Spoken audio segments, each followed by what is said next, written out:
Good morning student, class 10th। हम आज आपको अजंता नामक पाठ के रेखांकित मतलब गद्यांश के प्रश्नों के उत्तर कराने जा रहे हैं। ठीक है, तो देखिए पहला वाला है, इसमें रेखा खींची हुई है। तब उनकी जमीन पर चित्रों की एक दुनिया ही बसा दी गई।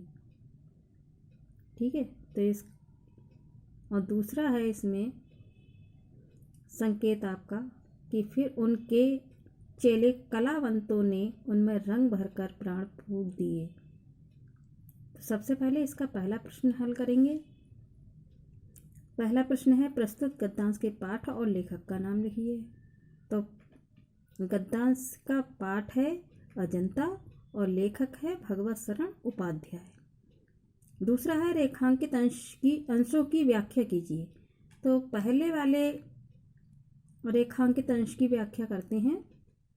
प्रस्तुत गद्यांश में लेखक कहते हैं कि सबसे पहले गुफाओं के अंदर की दीवारों को रगड़ रगड़ कर अत्यधिक चिकना बना लिया गया। उसके बाद उस चिकनी पृष्ठभूमि पर चित्रकारों के द्वारा अनेकानेक चित्र बना दिए गए, जिनको देखकर ऐसा लगता है कि चित्रों की एक नई दुनिया ही निर्मित कर दी गई हो। और दूसरा वाला रेखांकित अंश है, उसकी व्याख्या कीजिए।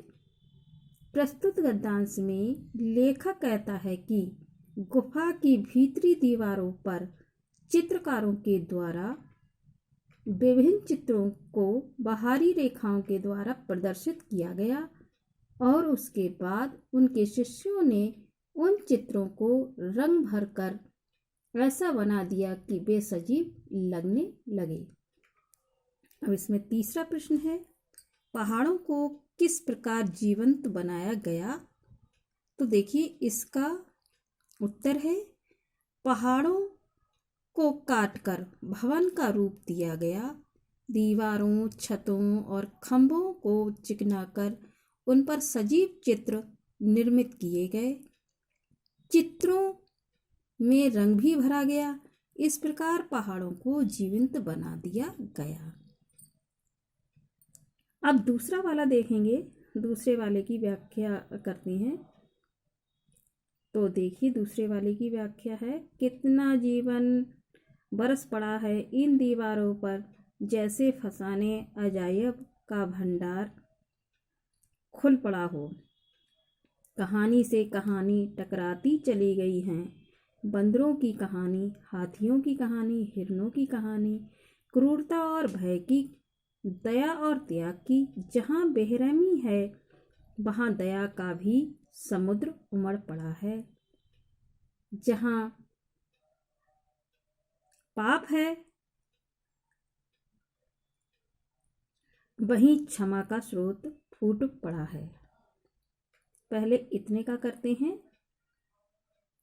तो देखिए इसमें इसकी पहला प्रश्न है कि प्रस्तुत गद्यांश के पाठ और लेखक का नाम लिखिए। तो देखिए प्रस्तुत गद्यांश का पाठ कौन सा है, अजंता, और लेखक का नाम भगवत शरण उपाध्याय। ठीक है, दूसरा प्रश्न है, रेखांकित अंशों की व्याख्या कीजिए। तो दूसरा अंश भी हम आपको सुना देते हैं, उसके बाद ही उसकी व्याख्याएं कराएंगे। तो देखिए दूसरा है, श्रोता फूट पड़ा है, राजा और कंकाले, बिलासी और भिक्षु, नर और नारी, मनुष्य और पशु सभी कलाकारों के हाथों सृजते चले गए हैं। हैवान की हैवानी को इंसान की इंसानियत से कैसे जीता जा सकता है, कोई अजंता में जाकर देखे, बुद्ध का देखे। यहीं तक है। तो देखिए हम पहले अंश की व्याख्या करते हैं कि प्रस्तुत गद्यांश में लेखक कहते हैं कि अजंता की गुफाओं की दीवारों पर बने चित्र इतने सुंदर हैं कि उन्हें देखकर लगता है कि इन दीवारों पर जीवन स्वयं ही उतर आया है।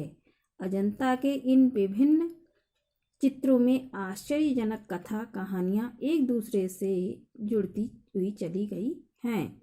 इन्हें देखकर ऐसा लगता है कि आश्चर्यजनक कथाओं का एक विशाल भंडार ही यहाँ पर स्थित है। बंदरों, हाथियों और हिरणों के चित्र कथाओं द्वारा क्रूरता, भय, दया और त्याग की भावनाओं का यहाँ सजीव चित्रण हुआ है। किसी चित्र में क्रूरता है तो किसी में असीम दया की कहानी चित्रित है। कहीं पाप का दृश्य अंकित है तो कहीं क्षमा का भी दृश्य है। अब दूसरी वाली देख लें। लेखक का कहना है कि अजंता की गुफाओं में राजा हो या दरिद्र, विलासी हो या भिखारी, पुरुष हो या स्त्री, मनुष्य हो या पशु, कलाकारों ने इन सभी के चित्रों में रंग रेखाओं के द्वारा जीवन भर दिया है और यह भाव व्यक्त किया है कि असाधु साधना जयत, अर्थात दुष्ट को सज्जनता से जीतना चाहिए, क्योंकि मानवता के सामने हैवानियत नतमस्तक हो जाती है। अजंता की गुफाओं में बने ऐसे चित्रों को देखकर कोई भी व्यक्ति सत प्रेरणा ग्रहण कर सकता है। अब इसमें तीसरा प्रश्न है, कलाकारों के हाथों क्या सृजते चले गए हैं? तो इसका उत्तर देखिए।